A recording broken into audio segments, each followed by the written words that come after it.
Whether you're a true crime junkie or just getting into it, I've got the perfect show for you. Crime House True Crime Stories, a Crime House Studios original. Every Monday, you'll go on an in-depth journey through two of the most notorious true crime cases from that week in history, all linked by a common theme. From infamous serial killers and mysterious disappearances to unsolved murders, we're bringing you the defining events that shaped true crime, both past and present. Each episode dives into the stories behind the headlines, featuring high-profile cases from past and present, including the murder of Gabby Petito, the kidnapping of Elizabeth Smart, the Heaven's Gate cult tragedy, and so much more.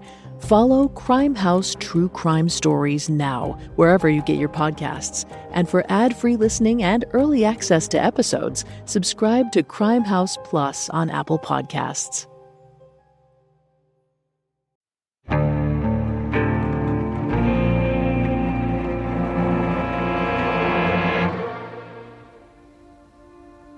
It's just before 11 a.m. on November 27, 1978. In Mayor George Moscone's private study, 32-year-old Supervisor Dan White stands over the mayor's lifeless body. Tucking his gun back into its holster, Dan moves quietly towards the doorway. He takes a few deep breaths, then inches open the heavy wooden door, peering out into the main office. The room, with its tall windows and elaborate decoration, is empty. It seems no one heard the gunshots. Before leaving, Dan reloads his revolver with hollow point bullets, the kind that explode on impact for maximum damage. After that, he goes back out the way he came, walking quickly and quietly through the reception room, down a wood-paneled corridor, and out of a discreet side door.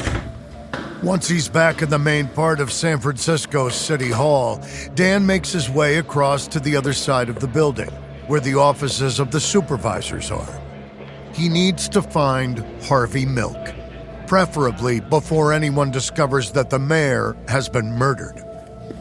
A couple of people nod at Dan as he walks swiftly down the hallway.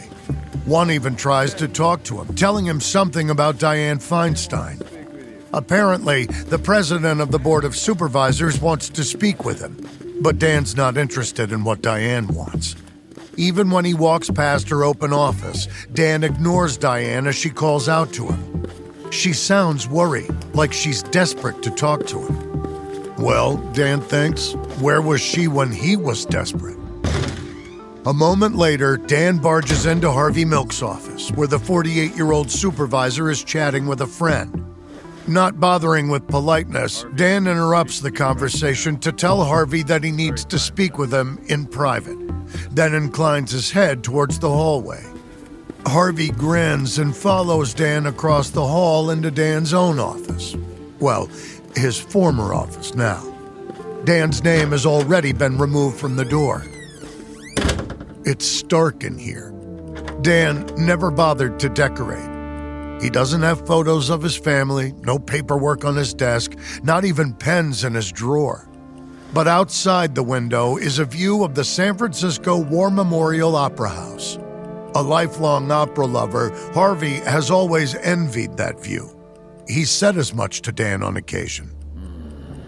Harvey's just tearing his eyes away from the building across the street when Dan pulls his revolver out of its holster. He points it at Harvey and pulls the trigger. After the first shot hits his torso, Harvey holds up a hand as if to protect himself from more bullets. But Dan doesn't stop. He fires twice more, bringing Harvey slumping down onto the floor. As Harvey's falling, Dan adjusts his aim and fires a fourth bullet into the back of Harvey's head, then another one for good measure. Breathing steadily, Dan lowers his weapon. He isn't sure what comes next.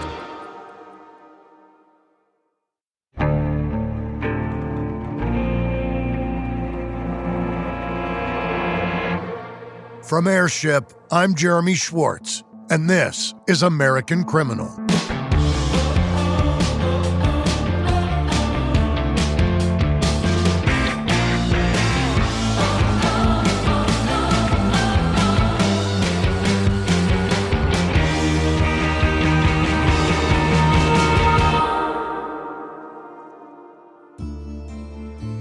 In November of 1977, Harvey Milk finally won election to the San Francisco Board of Supervisors. He was the first openly gay man to win public office in California, and only the third openly gay elected official in the entire country. He had a lot to celebrate. Not only had he achieved his years-long goal, but he'd done it on the front page of the newspapers. Before he was even sworn in, Harvey was a hero to his community. But he wasn't the only new supervisor on the board. Another freshman politician had made waves in the race for the city's 8th district, and on the surface, he couldn't be more different from Harvey if he tried. Dan White campaigned on a platform of so-called family values and denounced the quote-unquote deviates who were taking over the city. As a former cop, Dan was backed by the police, while Harvey wanted to rein in the Vice Squad, which had a history of targeting the gay community. Their victories in their home districts put these two men on a collision course. Come January of 1978, they'd meet at City Hall and have to work together to run San Francisco, a town they both loved for very different reasons. Unfortunately, only one of them would make it to the end of the year alive. This is episode 4 in our 5-part series on the assassination of Harvey Milk, the hero. It's fall 1956 in Visitation Valley in San Francisco's southeastern corner, 22 years before the assassination of Harvey Milk. 10-year-old Dan White closes the front door of his family's bungalow, drops his school bag on the floor, and slowly hangs up his coat. He wipes his nose with the back of his hand. He's been crying, and generally looks like a mess. He stands in the entrance to the living room where his father Charlie is reading the paper. Charlie looks up when he hears his son sniff. Dan tells his dad that some kids just beat him up on the street outside, and Charlie waves him over. It's time for a talk. Charlie White isn't the kind of man to offer a hug and some gentle words of encouragement. Instead, he's got instructions for his son. He tells Dan that the next time bullies come at him, he has to fight back. Getting hurt is no fun, he explains, but it's nothing compared to the humiliation of not standing up for yourself. The next day, Dan comes home smiling and energized. He proudly tells Charlie that he got the other kids to back off. He came at them with such ferocity that they turned tail and ran. Charlie chuckles and gives Dan a playful punch on the arm. That's the way to do it, he says. That's the way. Dan White is just one of 9 children being raised by Charlie and Nora White in their small house on Leland Avenue. Their neighborhood has a bit of a small-town vibe, mostly full of Italian, Spaniard, American, and Irish immigrants like the Whites. The community is solidly working class. Despite toiling hard, Visitation Valley locals typically earn less than their neighbors in other corners of San Francisco. Charlie White's no exception to this. He's a firefighter, so he puts his body on the line for his job, but still struggles to make ends meet. On the weekends, he works as a contractor to help cover the grocery bill. 11 is a lot of mouths to feed, so there's not much time for nonsense or self-pity in the White household. That's why Charlie tells his son to fight back when bullies corner him on the street. The advice fosters a violent streak in Dan White. He eventually earns a reputation at school for being a kid who likes to fight, and he's never short on opponents. Dan takes after his father. He's stubborn and argumentative, and he refuses to consider the opinions or beliefs of anyone but himself. But that influential father-son relationship is cut short. In 1963, Charlie dies when Dan's just 17. Understandably, Dan's devastated, and his grades fall. Ordinarily, the administrators at his Catholic school might look the other way for a bereaved student, but Dan's taking out his grief on other students. He's getting more and more aggressive and is eventually expelled for fighting. He finishes his education at a local public school and immediately starts looking around for what might come next. He's an athletic sort, but not much of an academic, so college seems out of the question. But thankfully, there's a place where a kid who's comfortable with violence is welcome. In June 1965, Dan enlists to fight in Vietnam. He trains as a paratrooper and serves for several years before an honorable discharge brings him back to San Francisco in his early 20s. Following his time in the Army, Dan's at a loose end. He doesn't really know what he wants to do with his life now. He has vague dreams of becoming a writer, but never really makes an effort to follow through. Luckily, where people like Dan come from, especially the Irish-American ones, there's one pretty solid career path to follow: cop. Aside from the decent paycheck the force offers, the job appeals to Dan for one big reason. He sees the police as defenders of the virtuous, righteous warriors committed to making their community a safe place to live. Though he's not the most devout Catholic, Dan thinks he's got a solid sense of right and wrong, and believes that by becoming an officer of the law, he can share his moral compass with the masses.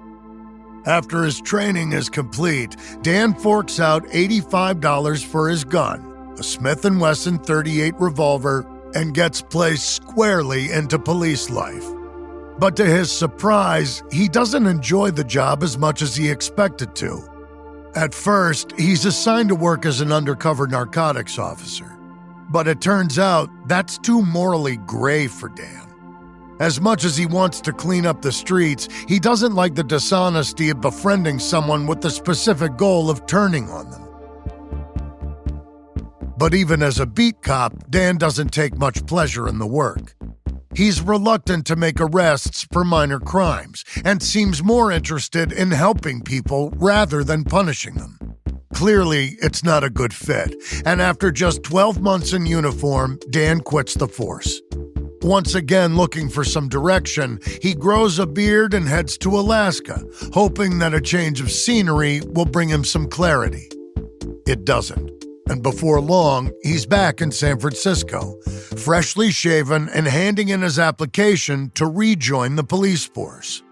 It's like he can't find his purpose, as if he knows the role society expects him to play, but can't quite make it work. Well, he thinks maybe his second try will be better than the first. Unfortunately for Dan, nothing's changed in the few months he was away. His moral certitude just makes police work too difficult. The gray areas of the job are too much for him to handle. In 1973, Dan reaches his breaking point with the force. After arriving to a bar fight to make some arrests, Dan reports a fellow officer for beating a man in handcuffs. That doesn't win him any fans in his precinct. You do not turn on your fellow cops, no matter what. So, with plenty of his colleagues angry with him, he hangs up his hat for good. Instead, he's going to follow in his father's footsteps and join the fire department. He keeps his gun, though, just in case. Dan begins 2 months of firefighter training in January of 1974, when he's 27 years old, and he quickly distinguishes himself among his cohorts. He's selected as valedictorian, which means he has to give a speech at their graduation ceremony. It feels like a sign to Dan. He's finally moving in the right direction. After that, his life starts coming together. By the time he's 28, Dan's bought himself a metallic blue Porsche, has rented an apartment in a subdivision near Ocean Beach, right by the coast, and he's filled it with all new furniture. It's a big step up for a guy who just a year or two ago was sleeping on a mattress on the floor in an otherwise bare room. Dan's life is coming together in other ways, too. He's always been an athlete and played football in high school, but working out for his job has helped hone his muscular physique, even though he eats junk food almost exclusively. He's got a cleft in his chin, green eyes, and a thick head of chestnut hair. All that to say, after several years of aimlessness, Dan White suddenly seems like a real catch. In 1976, he marries schoolteacher Mary Ann Burns, who he met over a game of tennis with mutual friends. They're a good match in many ways. Both Catholic, both civic-minded, and both ready to settle down. Mary Ann's father is even a firefighter at the same station as Dan. To everyone around them, it seems like they're in for a quiet, idyllic life together. And they might have had one. They really might. If it weren't for the state of Dan's old neighborhood. His mom still lives in Visitation Valley on the opposite side of town, and his fire station isn't far away, so Dan's in the area a lot.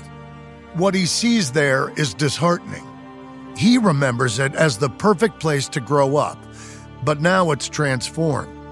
There seem to be bars on every window, grills on all the doors. Violence has come to Viz Valley, and the SFPD seem powerless to combat it. All thanks to City Hall.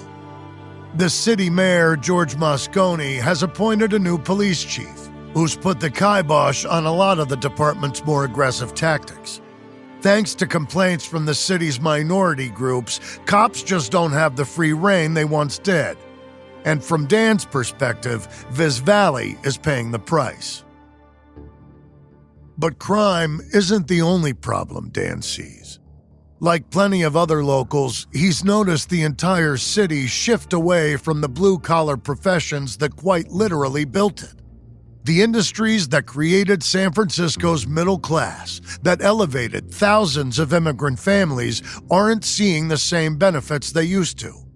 Instead, the money's going to white-collar types, tourism, and a growing downtown designed to attract corporations. The paths that used to lead from high school to well-paying jobs aren't as robust anymore. That means families in Viz Valley are struggling, and plenty of young people there are left aimless after graduation. Church attendance is down.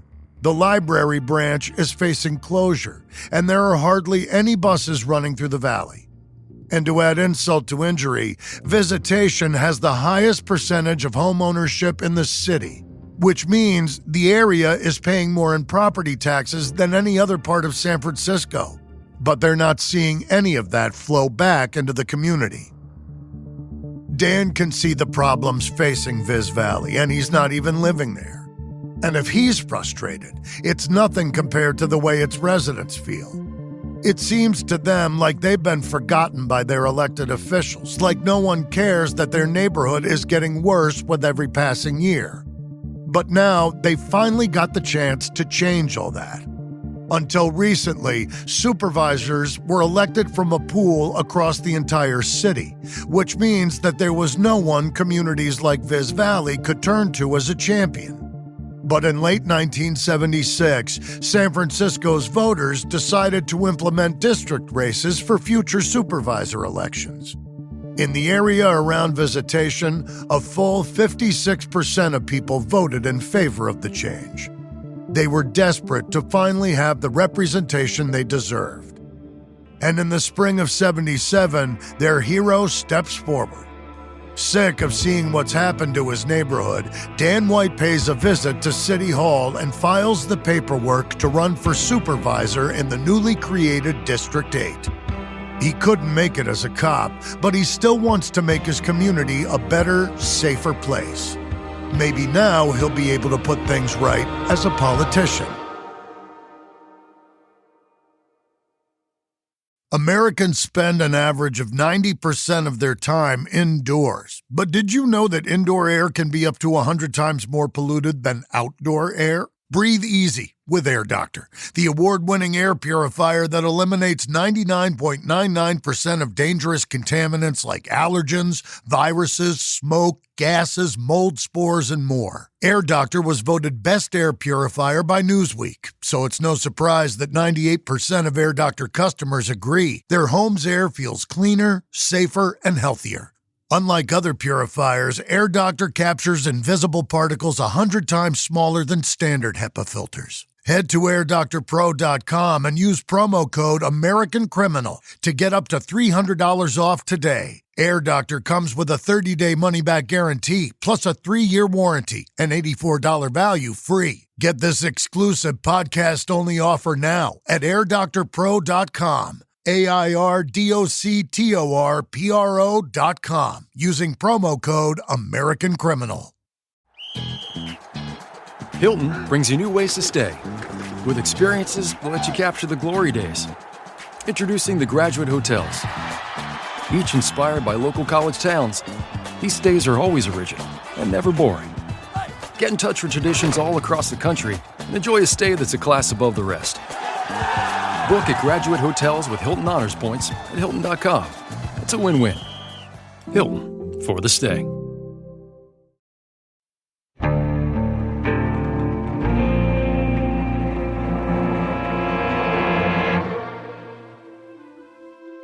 It's early evening in May 1977 in a community hall in Visitation Valley. Hundreds of people are filing into the auditorium and finding seats. At the front of the room, 30-year-old Dan White stands behind a lectern, giving the occasional wave when he sees friends in the crowd. Eventually, every chair is full, with some people left to stand around the edges of the room. At 7 p.m. on the dot, Dan gives the microphone a quick tap, and the chatter falls away. There's a short smattering of applause when Dan introduces himself to the audience. Then he launches into his speech. He's there to tell them why they should vote for him to be the supervisor of District 8. Like most politicians, Dan makes promises that cover a wide range of issues. But the thing he's most passionate about is the level of crime, not just in their district, but in all of San Francisco. He's good at stirring up people's emotions, their pride in particular. He says that their city has become a blight on the nation, named in the press as a cesspool of perversion. That gets people riled up. Not only has their neighborhood been forgotten by San Francisco's leaders, the entire city is an embarrassment. Like John Briggs, the Republican senator who wants to ban gay teachers from California schools, Dan's decided that finding a scapegoat for society's problems will propel him into office. He wraps up his speech by calling people to action, telling them that it's up to them all to stand up and stare down their enemies. Radicals, he calls them. Incorrigibles. Social deviants. It doesn't take a genius to know who he's talking about. San Francisco's growing gay community. There are some 300 people in the auditorium the night that Dan White gives his first campaign speech, and he impresses a lot of them. It's a full 6 months until the election, but he's already got people excited to cast their vote for him. A homegrown boy who knows their streets, their schools, and their troubles. One of the people Dan particularly impresses is Goldie Judge. Goldie's not a community leader in an official capacity, but she knows everyone, and everyone knows her. She's always got the inside scoop on anything happening in Viz Valley, and is as happy to trade stories with the mayor as she is with a neighbor down the street. She's also who Dan wants to run his campaign. With her community connections and a finger firmly on San Francisco's political pulse, she'd be a great asset to his team. When he first asked her to do the job a week ago, Goldie hedged. She wasn't convinced Dan has what it takes. Sure, he's handsome and charming enough, but she didn't really see passion in him. To Goldie, instead of genuine excitement about his cause, Dan seemed to feel duty. It's his job to fix the city because that's just the way it is. And while duty is well and good for a soldier has a mission, has orders to follow. Without either of those, what would Dan do once he got into office? Without a real passion to be a leader, would he burn out once the competition was over? Goldie didn't know. But after seeing him speak, she's convinced that he can inspire their community. She'll help him figure the other stuff out. 300 people for the first meeting is a great start. But with around 28,000 registered voters in the district, there's a long way to go. Before anything else, though, Dan has to actually move to District 8. When he registered, he and his wife Mary Ann were living in District 10 out near Ocean Beach. So the couple pack up their apartment and move in with Mary Ann's mother while they hunt for a place of their own in Viz Valley. It doesn't take them long to settle into the neighborhood. After all, Dan grew up here, so it seems like everyone already knows him, or knows his siblings or his mother, or remembers him being on the high school football team. And even if they don't know Dan directly, everyone knows someone who does. He's got name recognition built right in. Still, having a lot of people be vaguely familiar with you or your family isn't enough to win an election. So every night after dinner, Dan and Mary Ann stop by 5 new houses. They knock on the front door and introduce themselves to their neighbors. It adds a personal touch to the campaign. He's not some career politician out for himself. He's a man of the people, a veteran, a former cop, a firefighter.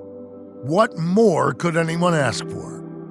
Well, in this specific instance, it's Dan who's doing the asking.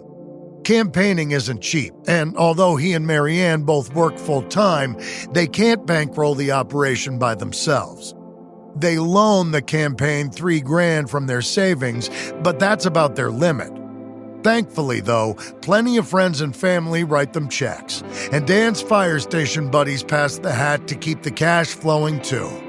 Even local cops show up to help out at campaign headquarters, stuffing envelopes, making posters, and generally just doing whatever they can to get a former cop into office. A lot of this makes Goldie uncomfortable. She's Dan's campaign manager, but she feels increasingly in the dark about a lot of what's going on. She doesn't quite understand why the police are so invested in getting Dan onto the Board of Supervisors, or where all the money's coming from. She tries to shake off her worries, but it's not the only issue she has with Dan. She's noticed that her guy doesn't seem like he's got a firm grasp on all the issues he's talking about. Whenever Goldie asks Dan questions about policies, Mary Ann's the one who writes down answers for her husband. The more time Goldie invests in the campaign, the more she worries she's backing a guy who's little more than a pretty face with a vacant expression. Despite what his campaign manager thinks, Dan White knows he's more than an empty suit. He's a hero, and he's got the pedigree to prove it. When Dan was still a boy, his father Charlie made headlines by rescuing a minister's son from a suicide attempt up on Twin Peaks. On August 4th, 1977, just a few months into his campaign, Dan gets the chance to perform a daring rescue of his own. It's in the early hours of the morning when the call comes into Dan's station. There's a fire at Geneva Towers, a high-rise apartment complex overlooking Viz Valley. Dan and his colleagues race to the scene of the blaze, where they can see smoke billowing out of the apartments near the top floors. There's a woman standing on the balcony screaming for help. Dan and another fireman head 17 floors up to find the burning apartment. He and his colleague break down the door and rush inside. They pull the woman out along with her baby and get them outside to safety while their teammates put out the flames. A few hours later, Dan's back home, his body still buzzing with adrenaline, not just from the danger, but from the excitement of what this will do for his campaign. He can't wait to tell Goldie and picks up the phone at 5 a.m. While she struggles to stay awake, Dan gives her a play-by-play of the rescue and starts insisting they get the story in the morning issues of the papers. He's a hero, he says. Everyone should know it. Though Dan can't see her, Goldie just shakes her head. Today's papers will have gone to print hours ago, she says. They'll just have to wait. But she promises they can talk about setting up an interview or issuing a press release at a more reasonable hour. By the time Goldie's walking to the campaign office a few hours later, though, the story's already out. But it's not in the papers. Someone's typed the whole thing up like it's a news article and stapled copies of it to telephone poles all through Viz Valley. At the office, Dan denies having written the flyers, though it's not clear who else would have, or indeed who else could have. But whoever's behind the unauthorized press release, it has the intended effect. The San Francisco Chronicle sends a reporter out to interview Dan and runs the rescue in the next day's issue. That's the last straw for Goldie Judge. It's clear that Dan doesn't trust her to do what's best, and she definitely doesn't trust him, so she's done. She resigns the day after the article appears in the Chronicle.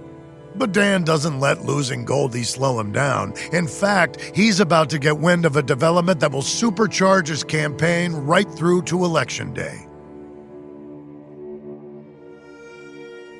Since 1932, the Sisters of the Good Shepherd have been running a school for wayward girls on the grounds of their convent in the Portola neighborhood, which is on the north end of Visitation Valley.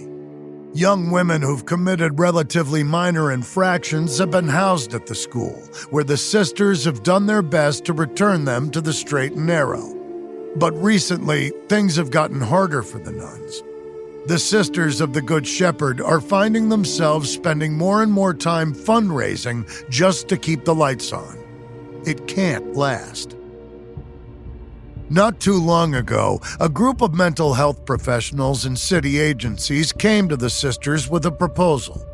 They want to buy the convent and turn it into a professional facility for teenagers who need specialized mental health care, but can't get it at home. Sister Columba, the Mother Superior, likes the idea.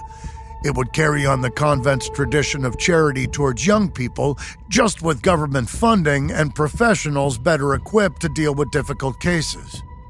Dan White does not like the idea, though. Very few people in Viz Valley do, in fact. And as word of the proposed youth facility spreads throughout the community, it stirs up plenty of anger. Pretty soon, people are actively campaigning against the plan, circulating inflammatory rhetoric about the kinds of criminals that will supposedly take the sisters' place in Portola. Desperate to become a leading voice on the issue, Dan pays a visit to the Sisters of the Good Shepherd with a plan of his own. He tells them that if he's elected, he'll help them turn the school into a home for elderly people. But Sister Columba turns him down flat. Children are their vocation, she says, and someone has to look after them. No deal. Dan doesn't like hearing no.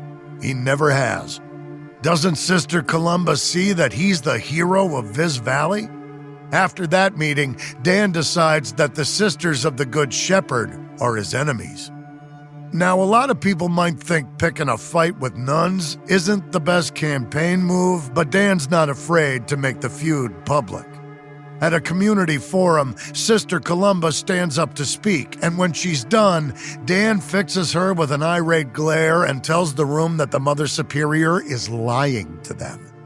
When another nun tries to speak up for Sister Columba, Dan gives her a dressing down for daring to attend a town meeting when she's only lived in Viz Valley for 3 years.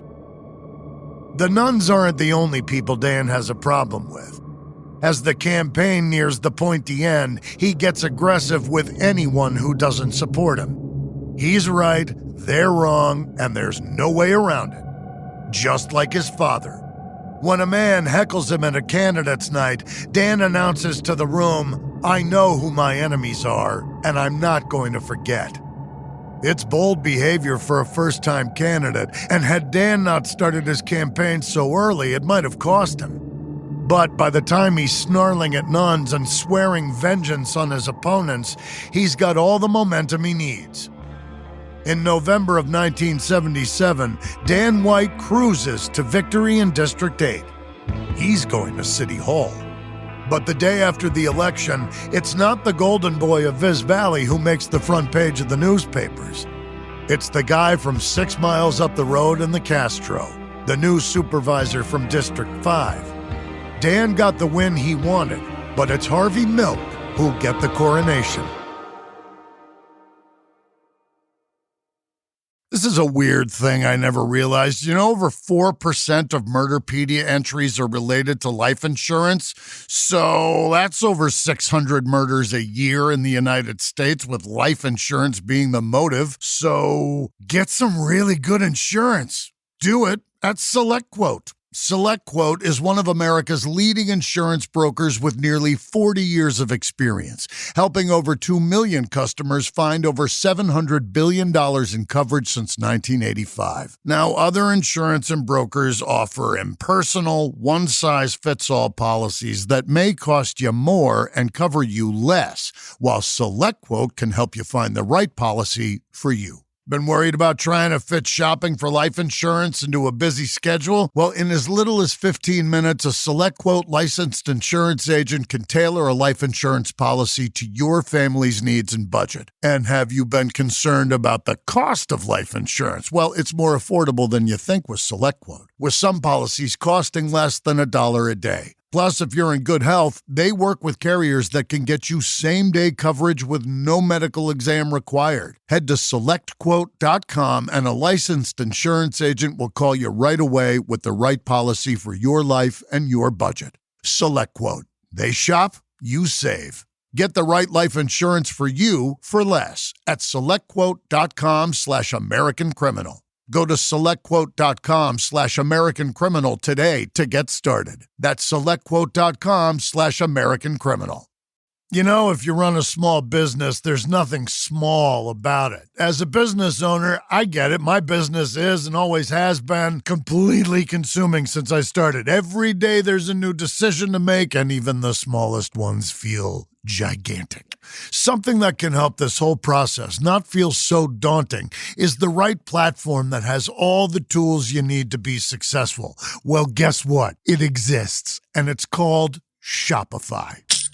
Shopify is the commerce platform behind millions of businesses around the world and 10% of all e-commerce in the U.S., from household names like Mattel and Gymshark to brands just getting started. Tackle all the important tasks in one place, from inventory to payments to analytics and more. Shopify makes the marketing minefield easy with built-in tools for running social media and email campaigns so you can find new customers and keep them. And if you're looking to grow your business internationally, Shopify has global selling tools to help you in over 150 countries. Perhaps in-person is more your thing. Shopify's award-winning point of sale connects your online and offline sales all in one place. With 99.99% uptime and best converting checkout on the planet, you'll never miss a sale again. Only with Shopify. Get all the big stuff for your small business right with Shopify. Sign up for your $1 per month trial and start selling today at shopify.com/American Criminal. Go to shopify.com/American Criminal. Shopify.com/American Criminal.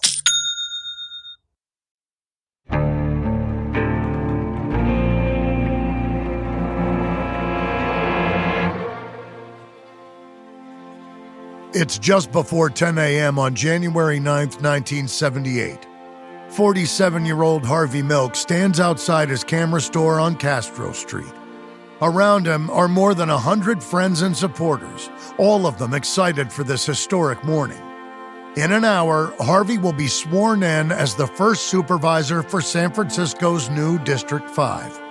But like most other things in his life, Harvey wants to make the event a spectacle. He's invited the people of the community to walk with him the 15 blocks to City Hall, and he's made sure the media knew about his stunt in advance. So, when he arrives at the ceremony at the head of the march, there are plenty of journalists waiting to report on the moment. Looking into the cameras, Harvey announces this is a walk that will give to many people hope. He also makes sure to introduce his young partner, 24-year-old Jack Lyra, to the journalists. This is his lover, he says, his partner in life. It's an overt reminder that Harvey is different from most other politicians San Francisco's seen in the past. In fact, the incoming Board of Supervisors is the most diverse one ever and includes the first elected Chinese American supervisor, the first black supervisor, the first single mother, and a Latino. It's the dawn of a new day.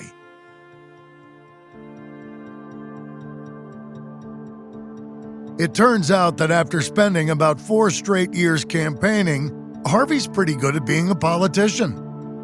Early on, he sits down with Mayor Moscone to lay his cards on the table. Confident in his sway with the gay community, Harvey issues an ultimatum. Work with me to advance the rights of gay people in the city, or I'll work against you in the next mayoral election. It's a no-brainer for Moscone. The gay vote is already important in San Francisco and will only get stronger in the coming years. He agrees to Harvey's terms and tells him that he's not going to deal with the old guard of the city's gay politicos anymore. If anyone has an issue concerning the gay community, Moscone's going to direct them right to Harvey Milk. So, by the end of his first month in office, Harvey's become Moscone's strongest ally on the Board of Supervisors. And with the help of his new political connections, he gets right to work improving things for his district. He ups street sweeping of Castro Street from weekly to daily, stops the Castro Library branch from closing, and stops the board from closing a Castro grade school. He also gets 50 new stop signs installed in his district, and tells his aides to give priority to anyone complaining about potholes. Not only are they a nuisance, but they're an issue voters will remember come election time. He stays in his office late, reading the city charter to make sure he knows the ins and outs of his position, how City Hall works, and who has what power. In other words, Harvey's off to a great start. Someone who's having less of a good time, though, is Dan White. But, to be fair, he started off with some upsetting news. All through his campaign, Dan had ignored the people telling him that he was going to struggle to support himself on a supervisor's salary, which is just $800 a month. That would be less than $4,000 in 2024 before tax. It's not a lot to get by on in a major city, not when Dan's wife Mary is expecting their first child any day now. Dan had expected he could keep his full-time job as a fireman, which brings in around $18,000 a year. But the top brass told him he wasn't allowed to do both. And as much as Dan enjoyed being on the SFFD, he felt duty-bound to serve his district. The money's not the only thing Dan's struggling with, though. He's also finding it hard to work with some of his colleagues. You see, he's an idealist and believes that the government will work best if everyone gets to work on issues important to them. So when Harvey is left off of the choice committees, Dan goes to board president Dianne Feinstein to advocate for him. Now, Diane's not Harvey's biggest fan, but she can see that Dan's passionate about the board getting along and bettering the city. So she puts her personal feelings aside and gives Harvey the assignment he wants, because of Dan. But in return for his generosity, Dan feels slighted by some of his new colleagues. He knows that Harvey and Supervisor Carol Silver, another progressive, laugh at him behind his back. He knows they roll their eyes at him, and he feels betrayed when they vote against him, as they usually do. Still, he tries to make it work as best he can. He finds the politics exhausting. All the deals and compromises to win votes from the rest of the board, but after a little while, he figures he's got the hang of things. He even backs Harvey's pet initiative, a gay rights ordinance that offers protections against discrimination in employment, housing, and public accommodation. It's the same kind of bill that, when it was repealed in Florida, kicked off the culture war over gay people in America just a year ago. When the ordinance looks like it's going to be held up in a committee Dan chairs, he throws his weight behind the bill and sends it through to the next step. The move seems to fly in the face of Dan's own campaign rhetoric, deriding the quote-unquote cesspool of perversion overtaking the city. But it's a decision he makes with good reason. Dan expects that in exchange for helping push through the gay rights ordinance, Harvey will vote with him on his key issue, the proposed mental health campus for teens in Portola. Dan had coasted to victory in part because of his promise to stop the facility from opening in his district. Now he's sure he has a 6-5 majority poised to vote with him, which will be a major win. The vote happens March 13, 1978, just days after Dan did his part for Harvey. And it happens in front of a hall full of Dan's constituents, who show up to see their supervisor fulfill his promise, but instead, they see him humiliated. Harvey votes in favor of the youth campus. He's always said that the underrepresented have a voice in him, and that includes young people. So the controversial facility gets the okay from the Board of Supervisors, much to the fury of Dan White.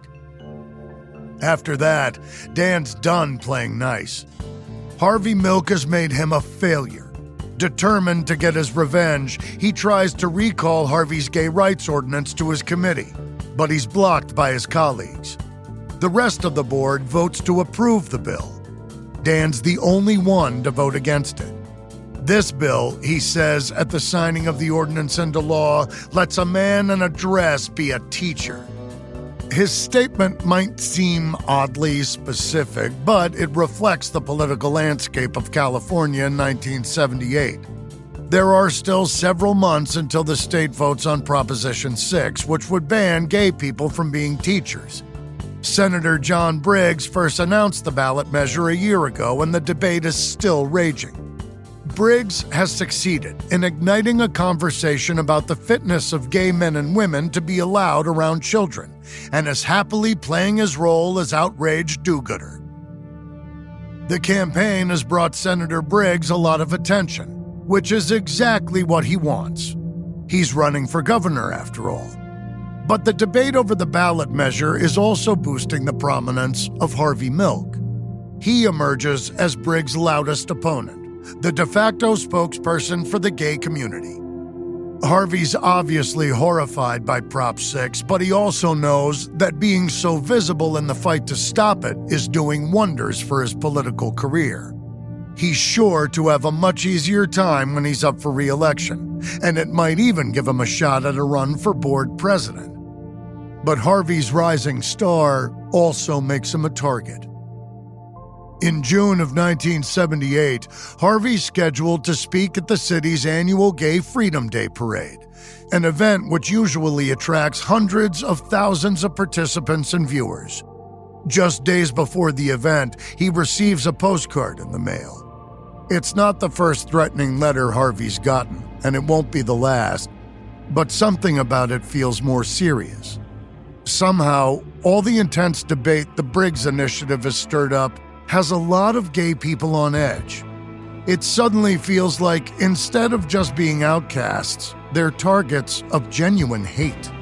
This postcard is a stark reminder of the stakes of Harvey's fight. The neatly typed message is simple.